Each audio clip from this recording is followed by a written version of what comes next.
بسم الله الرحمن الرحيم. السلام عليكم ورحمة الله وبركاته. الحمد لله رب العالمين، والصلاة والسلام على أشرف المرسلين وعلى آله وصحبه وسلم. الحمد لله نحمده ونستعينه ونستغفره ونؤمن به ونتوكل عليه، ونعوذ بالله من شرور أنفسنا ومن سيئات أعمالنا. من يهده الله فلا مضل له ومن يضلل فلا هادي له، وأشهد أن لا إله إلا الله وحده لا شريك له، وأشهد أن محمدا عبده ورسوله.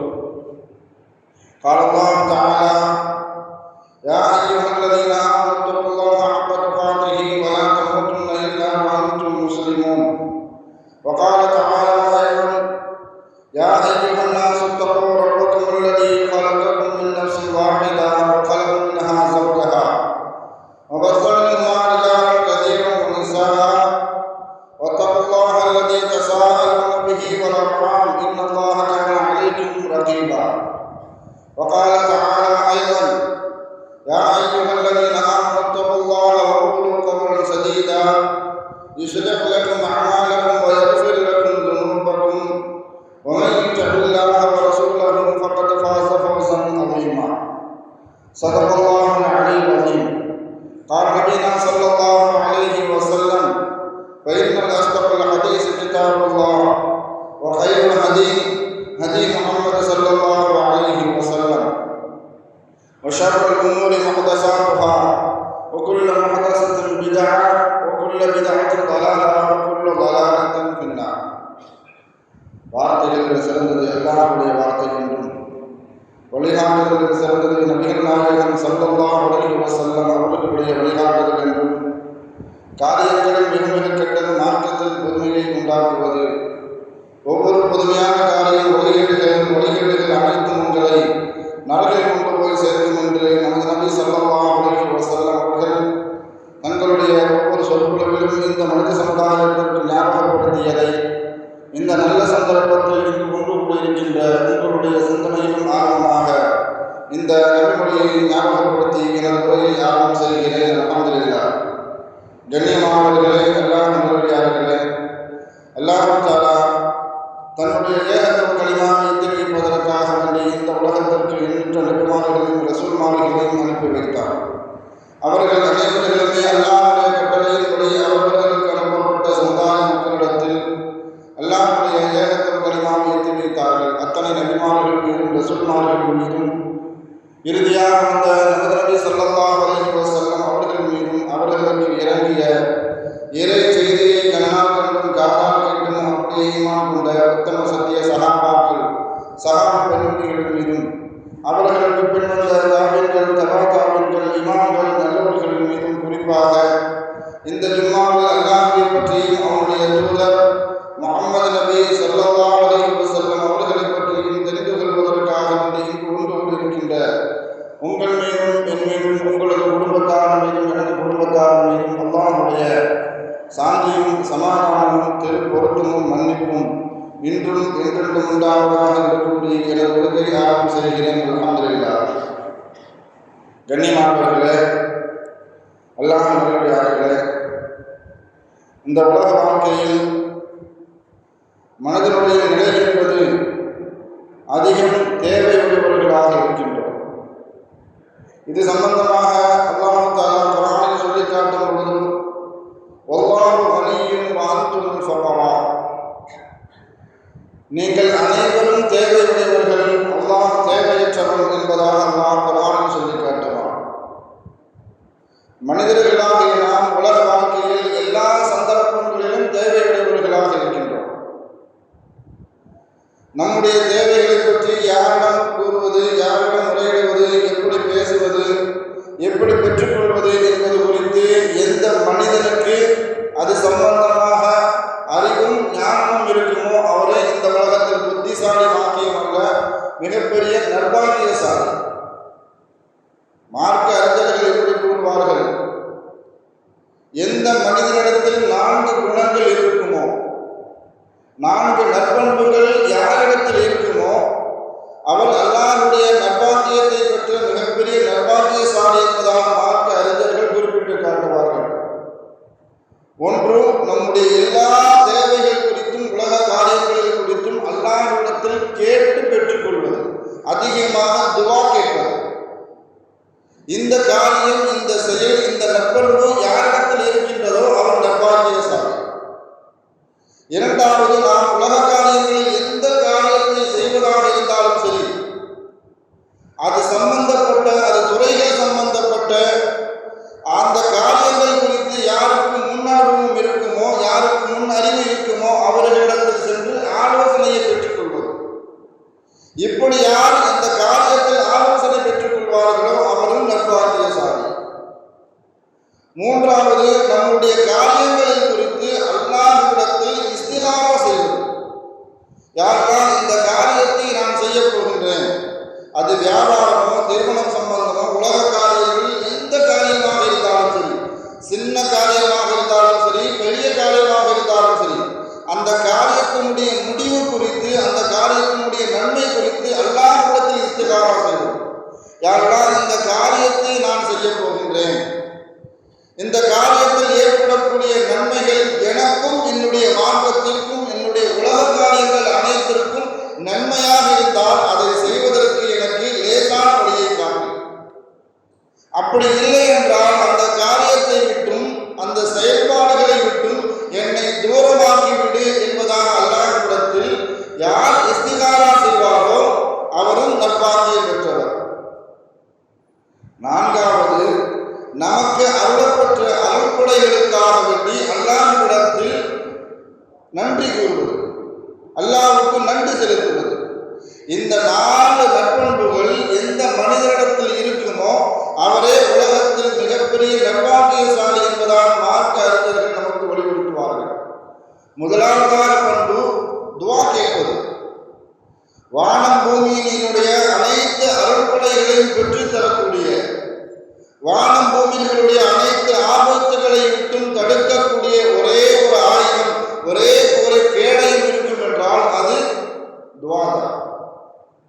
நபி ஸல்லல்லாஹு அலைஹி வஸல்லம் அவர்கள் இப்படி சொல்லி காட்டுவார்கள், லையன் ஃபஅஹு ஹதம் மின் கதர். உலகத்தில் நீங்கள் செய்யக்கூடிய எந்த முன் ஏற்பாடுகளாக இருந்தாலும் சரி, அந்த முன் ஏற்பாடுகள் விதியில் தடுக்கப்பட்டுவிடும் என்று எழுதியிருந்தால் அது தடுக்கப்பட்டுவிடும். அதில் எந்த விதமான மாற்று கருத்தும் கிடையாது. விதியில் எழுதப்பட்டிருக்கிறதோ அதை யாராலும் மாற்ற முடியாது என்பதாக ஸல்லல்லாஹு அலைஹி வஸல்லம் அவர்கள் சொல்லிவிட்டு, வலாக்கின் என்றாலும் அத்துவா, துவா அதை தடுக்கும் சொன்னார். உலகத்தில் நாம் ஏதாவது ஒரு காரியத்தை செய்ய வேண்டும் என்று முற்படுத்திவிட்டு அதற்காக வேண்டி மெனக்கெட்டு முயற்சி செய்து ஒரு காரியத்தை இப்படி நடக்க வேண்டும் என்று முன்னேற்பாடு செய்து நாம் செய்திருப்போம், ஆனால் அது நடக்காமல் போயிடும். அல்லது நம்முடைய காரியம் வெற்றிகரமாக முடிய வேண்டும் என்பதற்காக வேண்டி இந்த குறைகளை எல்லாம் வந்தே விடக்கூடாது என்பதற்காக முயற்சி செய்திருப்போம், அதற்கு வர வந்தோம். இப்படி நாம் செய்யக்கூடிய எந்த முன்னேற்பாடுகளாக இருந்தாலும் சரி, விதியில் எது எழுதப்பட்டிருக்கிறதோ அதுதான் நடக்கும் என்றாலும் வலாக்கின் மின் துவா, துவா அதை தடுத்துவிடும். வரக்கூடிய ஆபத்துகளையும் வரக்கூடிய தீமைகளையும் வந்திருக்கக்கூடிய தீமைகளையும் தடுக்கக்கூடிய பிரயோஜனமான ஒரே ஒரு ஆயுதம் இருக்கும் என்றால் அது துவா என்று நபி ஸல்லல்லாஹு அலைஹி வஸல்லம் அவர்கள் குறிப்பிட்டு காட்டுவார்கள். ஆனால் அந்த துவா கேட்கக்கூடிய பழக்கம் நம்மிடத்தில் எத்தனை பேர்களிடம் இருக்கிறது என்பதை நாம் சிந்தித்து பார்க்க வேண்டும். விதியே மாற்றக்கூடிய, விதியே நடக்குகின்றதை தடுக்கக்கூடிய ஒரு ஆயுதம், மிகப்பெரிய ஒரு கேடயமாக துவா என்று ஸல்லல்லாஹு அலைஹி வஸல்லம் அவர்கள் நமக்கு சொல்லி தந்திருக்கிறார்கள். அந்த துவாவை நாம் எதற்கெல்லாம் பயன்படுத்துகின்றோம் என்பதை நாம் சிந்தித்து பார்க்க வேண்டும்.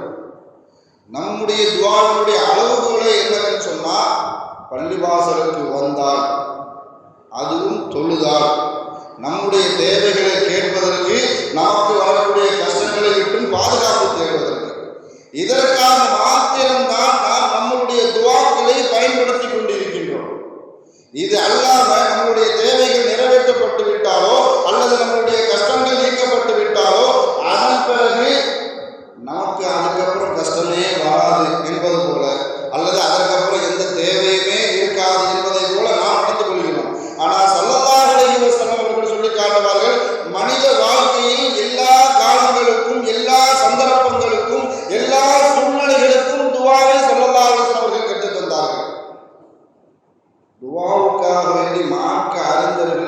துவாவுக்காக வேண்டி தனித்தனி நூலையே தொகுத்திருக்கிறார்கள். அதுக்கான் என்ற ஒரு நூல் துவாவுக்காக வேண்டியே எழுதப்பட்ட ஒரு நூல்.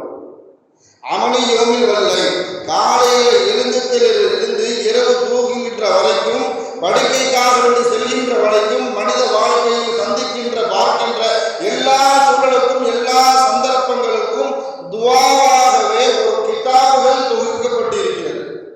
ஸல்லல்லாஹு அலைஹி வஸல்லம் அவர்களுக்காக தான் சொல்லுவாங்க, காற்றடித்தா என்ன துவா வரும், மேகத்தை கண்டால் என்ன துவா வரும், மழை பெய்தால் என்ன துவா வரும், இடி இடித்தால் என்ன துவா வரும், அதிகப்படியான மழை பெய்தால் என்ன துவா வரும், பள்ளிவாசலுக்கு வந்தால் பள்ளிவாசலிருந்து வெளியேறினார், வீட்டுக்குள் வந்தால் வீட்டை விட்டு வெளியேறினார், கழிவறைக்கு சென்றால் கழிவறை விட்டு வெளியேறினார். அதே போன்று பஸ் ஸ்டாண்டுகளிலோ ரயில் நிலையங்களிலோ விமான நிலையங்களிலோ நாம் சென்றால் பயணித்தால் அல்லது பயணியை வழியிறப்புவதற்காக சென்றால் பயணிக்காக நாம் என்ன துவா வரும், திருமணத்திற்கு சென்றால் மணமக்களை வாழ்த்துவதற்காக துவா, சந்தோஷமான செய்தியை கேட்டால் துவா, துக்கமான செய்தியை கேட்டால் துவா, முதல் பிறையை பார்த்தால் துவா.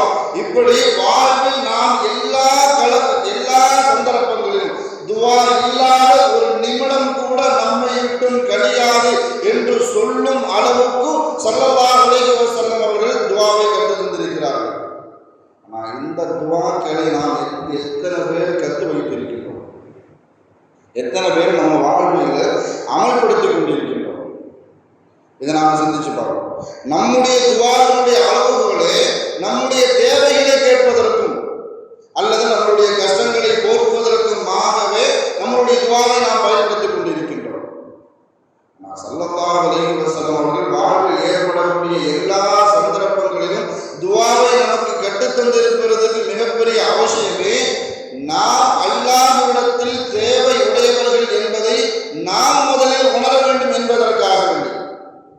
உத்தைபா இப்னு அபூ லஹபுடைய மகன் உத்தைபா ஒரு சந்தர்ப்பத்தில் ஸல்லல்லாஹு அலைஹி வஸல்லம் அவர்களை பார்த்து அவசியமில்லாத கேவலமான மோசமான வார்த்தைகளை கொண்டு ஸல்லல்லாஹு அலைஹி வஸல்லம் அவர்களை ஏசி பேசுகிறான், மாத்திரமல்ல விமர்சனம் செய்யலாம்.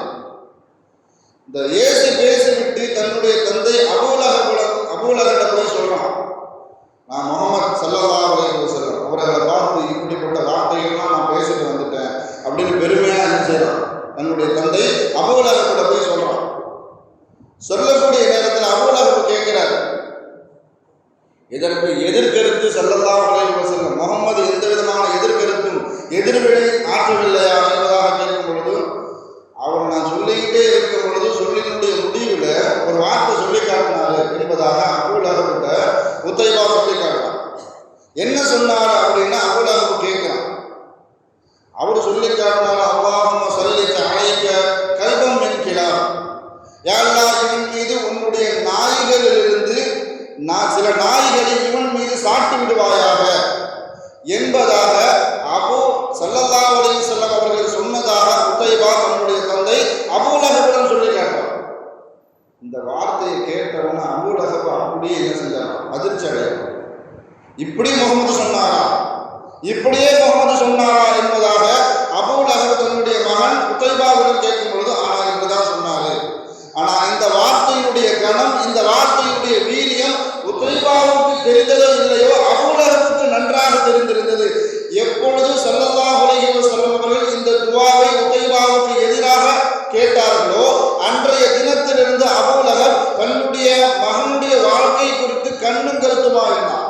எங்க அனுப்புவதாக இருந்தாலும் சரி கூட்டமாக தான் அனுப்புவான்.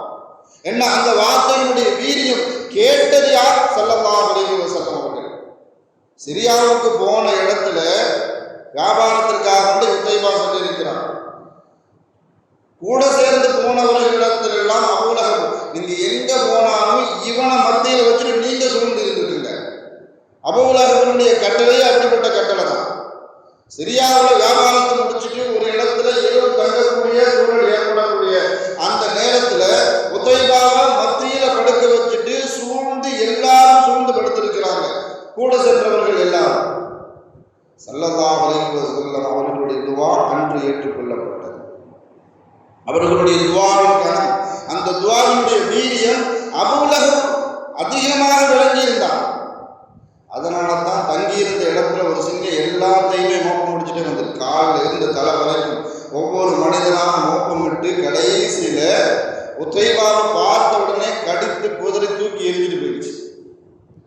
ஆனா நாம நம்முடைய சமூகத்துல இந்த துவாவின் பக்கம் தேவைப்படுவர்களாக இருக்கிறோம். உலகம் முழுவதும் முஸ்லிம்களுக்கு எதிராக, இஸ்லாத்திற்கு எதிராக மிகப்பெரிய சூழ்ச்சி வலைகள் பின்னப்பட்டு கொண்டே இருக்கிறது. சமகாலகட்டத்தில் பலஸ்தீனுடைய மக்கள், அவர்களுடைய வாழ்வாதாரம், அவர்களுடைய உயிர், அவர்களுடைய ஈமான் எந்த அளவுக்கு கேள்விக்குறியாக்கப்பட்டு கொண்டு இருக்கிறது என்பதை தினந்தோறும் காணொலி வாரியாக நாம் பார்த்து கொண்டுதான் இருக்கின்றோம். சுற்றி இருக்கக்கூடிய முஸ்லிம் நாடுகள் எல்லாம் உறங்கிக் கொண்டிருக்கிறது. ஆனால் இந்த துவாவின் பக்கம் நாம் எவ்வளவு தேவையுடையவர்களாக இருக்கிறோம் என்பதை நாம் சிந்தித்து பார்க்க வேண்டும். பார்க்கக்கூடிய நேரத்தில் கவலைப்பட்டு கடந்து போயிடுறோம். ஆனால் எத்தனை பேர் பலஸ்தீனுடைய மக்களுக்காக வேண்டி, சிரியா மக்களுக்காக வேண்டி, காஷ்மீரில் காட்டப்பட்ட ஒரு முகம் வேறு, காட்டப்படாத பல முகங்கள் வேறு. அங்கு நடக்கிற சில விஷயங்கள் மாத்திரமே வெளி உலகத்திற்கு காட்டப்பட்டு கொண்டிருக்கிறது. காட்டப்படாத பல காட்சிகள் மறைக்கப்பட்டு கொண்டிருக்கிறது. அதற்காக வேண்டி நாம் எத்தனை பேர் துவா செஞ்சோம் என்று சொன்னால், இந்தியாவை பொறுத்த வரைக்கும் பல இடங்களில் மதத்தின் பெயரால், மத துவேஷத்தின் பெயரால், மத வெறுப்புடலின் பெயரால், மாட்டின் பெயரால், மதத்தின் பெயரால் பல உயிர்கள் கூட்டு கொலைக்கு ஆளாக்கப்பட்டு கொண்டிருக்கிறது. இப்பெல்லாம் நம்ம கேட்கணும், யா அல்லாஹ் அந்த கைவர்கள் மீது, அந்த அநியாயக்காரர்கள் மீது, அந்த சூழ்ச்சிக்காரர்களுக்கு மீது உன்னுடைய சிங்கத்தில் இருந்த பல சிங்கங்களை அவர்கள் மீது சாட்டுவாயாக. ஸல்லல்லாஹு அலைஹி வஸல்லம் அவர்கள் பல சந்தர்ப்பங்களில் துஆவை கற்றுக்கொண்டு இருப்பதனுடைய காரணமே, எல்லா நேரத்திலும் எல்லா சூழலிலும் நாம் அல்லாஹ்வின் பக்கம் தேவை உடையவர்கள் என்பதை முதலில் நாம் உணர வேண்டும். ஸல்லல்லாஹு அலைஹி வஸல்லம் அவர்கள் தான் சொல்லி காட்டினாங்க, அல்லாஹ்விடத்தில் கேட்கக்கூடியதே துஆ கேட்கிறது தான் அல்லாஹ்வுக்கு ரொம்ப பிடித்தமான காரியம், கண்ணியமான காரியம் என்பதாக ஸல்லல்லாஹு அலைஹி வஸல்லம் அவர்கள் சொல்லி காட்டுவார்கள். லைஸ ஷைஉன் அக்ரமு அலல்லாஹ் மினத் துஆ. கேட்பதிலே அல்லாஹ்வுக்கு துஆ கேட்பது அல்லாஹ்வுக்கு அதிகமாக பிடிக்கும் என்பதாக ஸல்லல்லாஹு அலைஹி வஸல்லம் அவர்கள் சொல்லி காட்டுவார்கள்.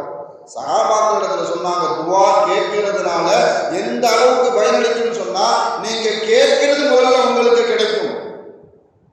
இரண்டாவது, எது சம்பந்தமாக கேட்கிறதோ அது சம்பந்தமான ஆபத்துகள் உங்களை விட்டு நீக்கப்படும். மூணாவது, அல்லாஹ் எதையெல்லாம் நீங்கள் கேட்டீர்களோ அதற்கு பகரமாக மறுமையில் உங்களுக்கு அல்லாஹ் தஆலா கூலியாக தருவான் என்று சொல்லி முடிக்கும் பொழுதே சஹாபாக்கள் சொன்னார்கள், யா ரசூலல்லாஹ், நாங்கள் அல்லாஹ்விடத்தில் அதிகப்படியான துஆக்களை கேட்போம் என்பதாக ஸல்லல்லாஹு அலைஹி வஸல்லம் சொல்லி காட்டினார்கள். அப்படி நீங்க கேட்கிறீங்கன்னு சொன்னா அதிகமாக தருவதற்கு அல்லாஹ் தயாராக இருக்கிறான் என்பதாக. நான் உலக காரியங்கள் சம்பந்தமாக அல்லாஹ்விடத்தில் துஆ கேட்பதை விட மறுமை சம்பந்தமாக கேட்பதே ஸல்லல்லாஹு அலைஹி வஸல்லம் அவர்கள் அதிகமாக வலியுறுத்தினார்கள். ஸல்லல்லாஹு அலைஹி வஸல்லம் அவர்களுடைய மனைவிமார்களில் ஒருவர் உம்மு ஹபீபா ரலியல்லாஹு தஆலா.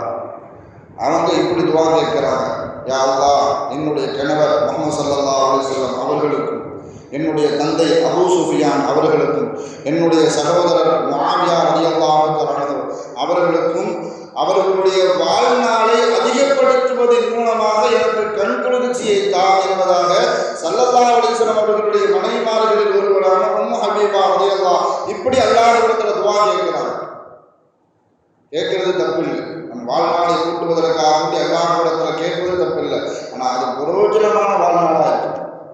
நமக்கு கொடுக்கப்பட்ட நீடிக்கப்பட்ட வாழ்நாள் அது அல்லாஹ்வுக்கும் நம்முடைய வாழ்விற்கும் நம்முடைய மறுமைக்கும் பிரயோஜனம் மிகுந்த வாழ்வாக இருக்க வேண்டும். ஸல்லல்லாஹு அலைஹி வஸல்லம் உம்மு ஹபீபாவை கூப்பிட்டு சொன்னாங்க, இப்படி கேட்கிறதை விட நீங்க இப்படி கேளுங்கன்னு சொன்னாங்க. கபருடைய வேதனை நீக்குவதற்கு, சக்கராத்துடைய நிலையை லேசாகுவதற்கு, நரகத்தினுடைய வேதனை நீக்குவதற்கு எதற்காக வேண்டி துஆ செய்யுங்கள் என்று சொன்னால், உலக வாழ்க்கை என்பது அற்பமானது, சொற்பமானது, இதை விடவும் நிரந்தரமானது என்பது மறுமையினுடைய வாழ்க்கை மாத்திரம்தான். அதற்காக வேண்டி துஆ செய்யுங்கள் என்பதாக உம்மு ஹபீபா ரலியல்லாஹு தஆலா அவர்களுக்கு ஸல்லல்லாஹு அலைஹி வஸல்லம் அவர்கள் கற்றுத் தந்தார்கள்.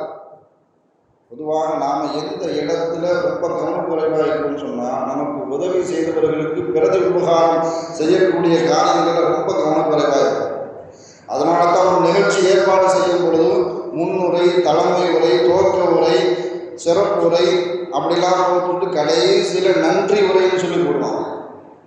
இந்த நன்றி உரையில அந்த நிகழ்ச்சி ஏற்பாடுகளுக்கு யாரெல்லாம் காரணமாக இருந்தார்களோ, சில பேர் குளிர்பானம் என்ன செஞ்சிருப்பாங்க, தேநீர் பிஸ்கெட்டு ஏதாவது சாப்பிடுவதற்கோ குடிப்பதற்கோ ஏதாவது ஏற்பாடு செஞ்சு தந்திருப்பாங்க. சில பேர் மைக்கு ஒளிபெருக்கி மூலம் சிலாவது என்ன செஞ்சிருப்பாங்க, பொருளாதார உதவி செஞ்சிருப்பாங்க. சில பேர் உடல் உழைப்பை ஏற்படுத்தியிருப்பாங்க. இப்படி நிகழ்ச்சி ஏற்பாடுகளுக்கும் நன்றி உரை செலுத்த வேண்டும் என்பதற்காக வேண்டி கடைசியா நன்றி உரை என்று கொண்டு யாரெல்லாம் அதில் பங்கு கொண்டார்களோ அவர்களுக்கெல்லாம் நன்றி செலுத்த வேண்டும் என்பதற்காக வேண்டி நம் வாழ்க்கையில் அதிகப்படியாக கவனக்குறைவாக இருப்பது, நமக்கு யாரெல்லாம் உதவி செய்தார்களோ அவர்களுக்கு நன்றி செலுத்தக்கூடிய காரியத்துல நாம ரொம்ப கவனக்குறைவா இருக்கோம். அந்த விஷயத்துல கூட ஸல்லல்லாஹு அலைஹி வஸல்லம் அவர்கள் தனக்காக வேண்டி யாரெல்லாம் உதவி செய்தார்களோ அவர்களுக்கு பிரதி உபகாரம் செய்யக்கூடிய காரியத்துல ஸல்லல்லாஹு அலைஹி வஸல்லம் அவர்கள் மாதிரி முன்னுதாரணம் யாரும் இருக்க முடியாது. தனக்கு செய்த எல்லா உதவிகளுக்கும் பிரதி உபகாரம் செய்து விட்டேன் அபூபக்கரை தவிர என்பதாக ஸல்லல்லாஹு அலைஹி வஸல்லம் அவர்கள் சொல்லி காட்டினார். குர்ஆனிலேயே அழகான சூரா, அழகிய வரலாறு என்ற சூரா சொல்லப்பட்டது சூரத்து யூசுப். அந்த யூசுஃபில் அல்லாஹ் தஆலா அவர்களுடைய பிறப்பிலிருந்து அவர்கள் ஆட்சி பொறுப்பை ஏற்றுக்கொள்கின்ற வரைக்கும் நிகழக்கூடிய நிகழ்ச்சிகளை எல்லாம் சொல்லி காட்டுவான். யாக்கூப் அலைஹிஸ்ஸலாம் அவர்களுக்கு கண் பார்வை போன விஷயத்தையும் அல்லாஹ் தஆலா அந்த சூரத்து யூசுஃபினுடைய வரலாற்றை சொல்லிக்கிட்டே வருவான். கிட்டத்தட்ட 30 ஆண்டு காலம் அதற்கு மேலாக அவர்களுக்கு கண் பார்வை போய்விட்டது என்பதாக அல்லாஹ் சொல்லி காட்டிட்டு அவர்களுக்கு எப்படி கண் பார்வை திரும்ப கிடைத்தது என்பதாக அல்லாஹ் குர்ஆனில் சொல்லி காட்டும் பொழுது யூசுப் அலைஹிஸ்ஸலாம் அவர்களுடைய சட்டையை கொண்டு வந்து யாக்கூப் அலைஹிஸ்ஸலாம் அவர்களுடைய முகத்தில் தேய்த்தவுடனே கண் பார்வை வந்துவிடும். இது அல்லாஹ் யூசுஃப்ல சொல்லி காட்டுவான். அந்த சட்டையை கொண்டு போய் ஒரு ஆள் கொண்டு போய் கொடுப்பார் யாக்கூப் அலைஹிஸ்ஸலாம் அவர்கள்ட்ட. அப்படி கொடுக்கும் பொழுதும் கொடுத்தவருக்காக வேண்டி நாம் நன்றி செலுத்த வேண்டும் என்று யாக்கூப் அலைஹிஸ்ஸலாம் அவர்களுக்கு சொல்லுவாங்க. உங்களுக்கு பிரதி உபகாரம் செய்வதற்கு அதற்கு தகுந்த மாதிரி எனக்கு பொருட்கள் எதுவும் இல்லை, அதனால நான் துவா செய்யறேன்னு சொல்லி யாக்கூப் அலைஹிஸ்ஸலாம் துவா செய்வாங்க. அல்லாஹும்ம ஹவ்வின் அல்லாஹு அலைக்க மின் சக்கராத்தில் மவுத், அல்லாஹ்வுடைய சக்கராத்துடைய நிலையை லேசாக்கணும்னு சொல்ல துவா செய்வாங்க. நான் உலகத்துல யாரு நம்மளை அடிச்சாலும் நம்மளை துன்புறுத்தினாலும் நம்ம சம்பந்தப்பட்ட உறவுகளிடத்துல போய் சொல்ல முடியும், இன்னைக்கு அடிச்சுட்டான் அல்லது நான் இந்த இடத்துல கீழே விழுந்துட்டேன், எனக்கு இப்படி வலிக்குது அப்படி வலிக்குது என்பதாக நம்மளுடைய வேதனைகளை நம் சம்பந்தப்பட்ட நம் மீது யார் நல்லெண்ணம் கொள்வார்களோ அவர்களிடம் சென்று நம்மால் முறையிட முடியும். சக்கராத்துடைய நிலை என்பது அப்படிப்பட்ட நிலை இல்லை. உலகத்தில் ஏற்படக்கூடிய வலிகளை விடவும் வேதனைகளை விடவும் அந்த நேரம் என்பது யாராலும் விவரித்து சொல்ல முடியாத அந்த நிலை. அந்த நிலைக்காக வேண்டி யாக்கூப் அலைஹிஸ்ஸலாம் அந்த மனிதருக்கு துஆ செய்தார்கள். அல்லாஹும்ம ஹவ்வின் அல்லாஹு அலைக்க மின் சக்கராத்தில் மௌத், சக்கராத்துடைய நிலையை அல்லாஹ் தஆலா உனக்கு லேசாக்கி தருவானாக என்பதாக நாம் அல்லாஹ்விடத்தில் கேட்கும் பொழுதும் யாசகர்கள் எப்படி மன உறுதியோடு நம்பிக்கையோடு மற்ற மனிதர்களிடத்தில் கேட்பார்களோ அப்படி கேட்கணும். ஒரு தெருவுக்கு வராங்க, ஒரு வீடு இருக்குது, எல்லா வீட்டிலையும் அவர்களுக்கு யாசகம் அளிக்கப்படும் என்ற உத்தரவாதம் யாசகர்களுக்கு கிடையாது. சில வீட்டில் கொடுப்பாங்க, சில வீட்டில் அடுத்த வீட்டை பார்த்து சொல்லுவாங்க. அதே மாதிரி தான் நம்முடைய துவாக்கள், சில துவாக்கள் ஏற்றுக்கொள்ளப்படும், சில துவாக்கள் மறுமைக்காக வேண்டி சேர்த்து வைக்கப்படும். கேட்கும்போது கூட யாசகர்கள் எந்த வார்த்தையை சொல்லி கேட்டால் நம்மளுடைய மனம் குறுகுமோ அந்த மாதிரி வார்த்தையை சொல்லி என்ன செய்வாங்க, கேட்பாங்க. அதனால தான் ஸல்லல்லாஹு அலைஹி வஸல்லம் அவர்கள் நீங்க துஆ கேட்கும் பொழுது அல்லாஹ்வை அதிகமாக புகழுங்கள், யா மன்னான் யா பதியுஸ் ஸமாவாத்தி வல் அர்த், இந்த மாதிரி வார்த்தைகளை சொல்லி கேட்கும் பொழுது அல்லாஹ்வுக்கு அதிகப்படியான மகிழ்ச்சியையும் சந்தோஷத்தையும் ஏற்படுத்தும். யார் ஜலால் வல்லிக்கலாம், யா ஹய்யும் யா கய்யூம், அல்லாஹ்வுடைய அஸ்மாவுடைய ஹுஸ்னாவில் இருந்து எந்த பெயர்கள் நமக்கு மனமிட்டு இருக்கின்றோமோ அதை சொல்லி அந்த வார்த்தையை சொல்லி அல்லாஹ்வுடைய பெயரை கூறி அல்லாஹ்விடத்தில் நம்மளுடைய தேவைகள் குறித்து கேட்கும் பொழுது அல்லாஹ் அதிகப்படியான சந்தோஷத்தைப்பட்டு நாம் எந்த தேவைகளை கேட்கின்றோமோ அதை அல்லாஹ் தஆலா நிறைவேற்றி கொடுப்பான்.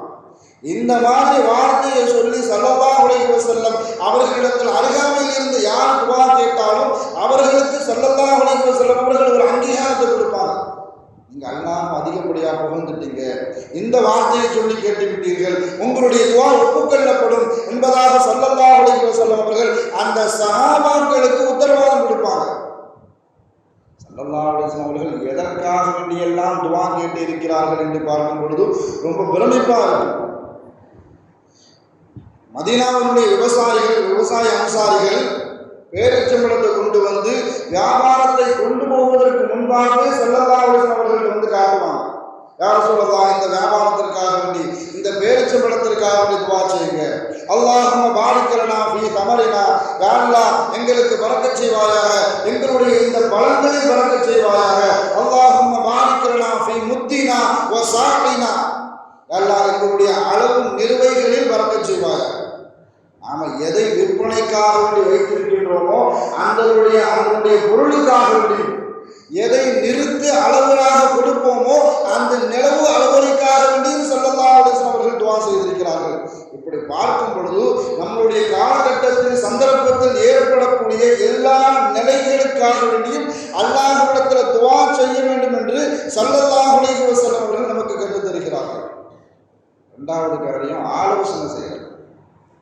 எந்த காரியமாக இருந்தாலும் சரி, அது சம்பந்தப்பட்ட அது அறிவுள்ள முன்னனுபவம் உள்ள மனிதர்களிடம் சென்று ஆலோசனை செய்துவிட்டு நாம் அந்த காரியத்தை செய்வதாக இருந்தால் பெரிய அளவுக்கு நஷ்டம் ஏற்பட்டாலும் கூட மன உளைச்சல் ஏற்படாது.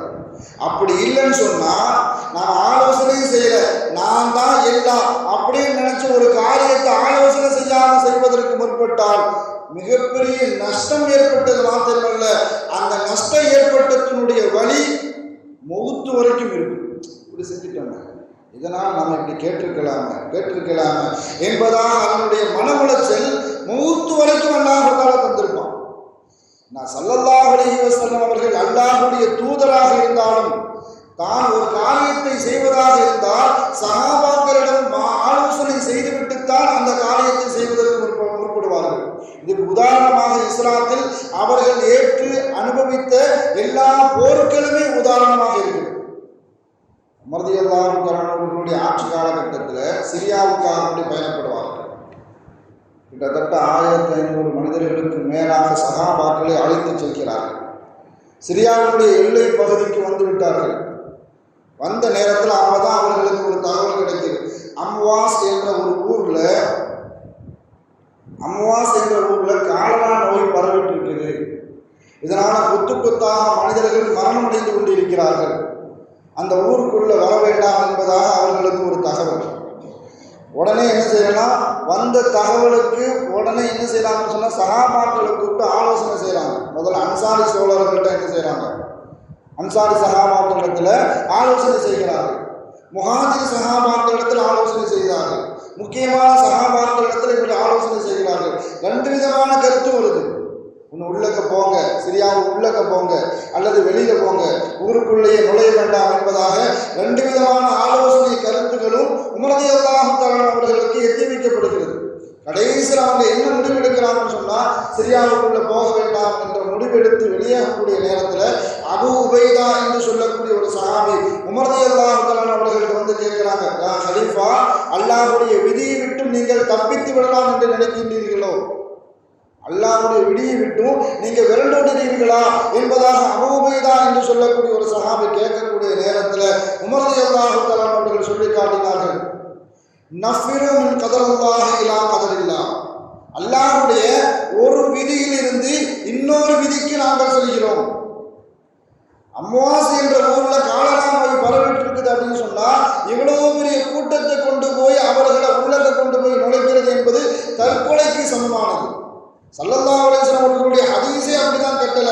ஒரு ஊர்ல ஒரு நோய் பரவிட்டு இருக்குது அப்படின்னு சொன்னா, அந்த ஊர்வாசிகள் அந்த ஊரை விட்டு வெளியே போக வேண்டாம், அதே மாதிரி வெளியூர் வாசிகள் அந்த ஊருக்குள்ள போக வேண்டாம் என்பதாக ஸல்லல்லாஹு அலைஹி வஸல்லம் அவர்களுடைய கட்டளை.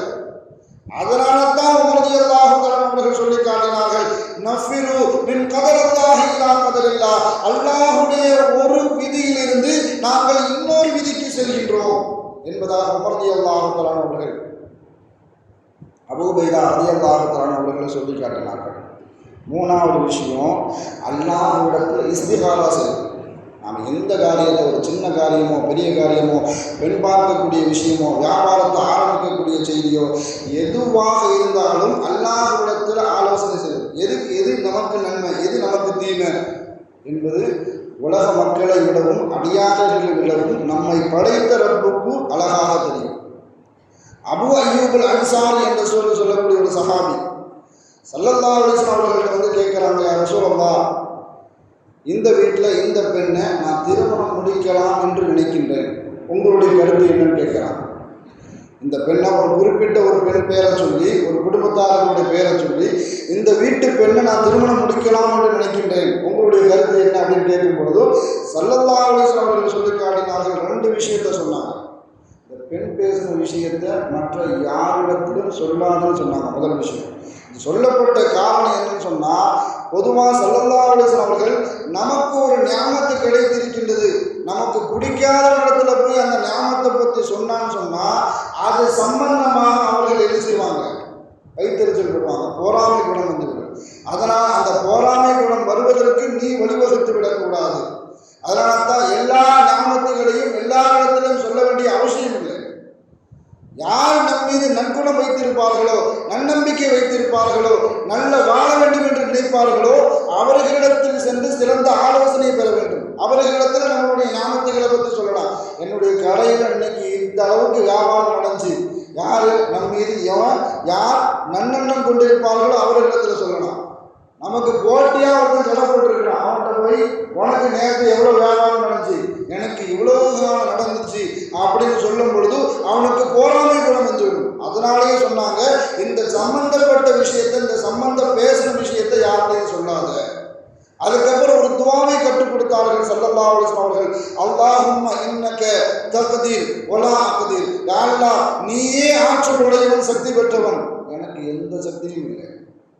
அல்லாஹ்விடத்தில் முதல்ல ஒப்புக்கொள், நான் பலகீனமானவன் என்பதை நீ ஒப்புக்கொள். அல்லாஹும்ம இன்னக தக்தீரு வலா அக்தீரு வ தஅலமு வலா அஅலமு, நீயே அனைத்தையும் அறிந்தவன், எனக்கு ஒன்றும் தெரியாது, எல்லாத்தையும் நீ தான் அறிந்திருக்கிறாய், நான் ஒன்றும் அறியாதவன். இன்னக அன்கல் ஐய அல்லாமல் உயோ, மறைவானவற்றை நீயே அறிந்திருப்பவன் என்ற ஒப்புதலை அல்லாஹ்விடத்தில் கேட்டுவிட்டு எந்த பெண் சம்பந்தமாக என்னிடத்தில் மஷூரா செய்தாயோ, ஆலோசனை செய்தாயோ, அதை அல்லாஹ்விடத்தில் அந்த பெயரை சொல்லி அந்த பெண்ணை திருமணம் முடிப்பதன் மூலமாக என்னுடைய வாழ்வு, என்னுடைய ஈமான், என்னுடைய உலக காரியங்கள் அனைத்திற்கும் நன்மையாக இருந்தால் அந்த பெண்ணை திருமணம் செய்யக்கூடிய வழியை எனக்கு லேசாகும்.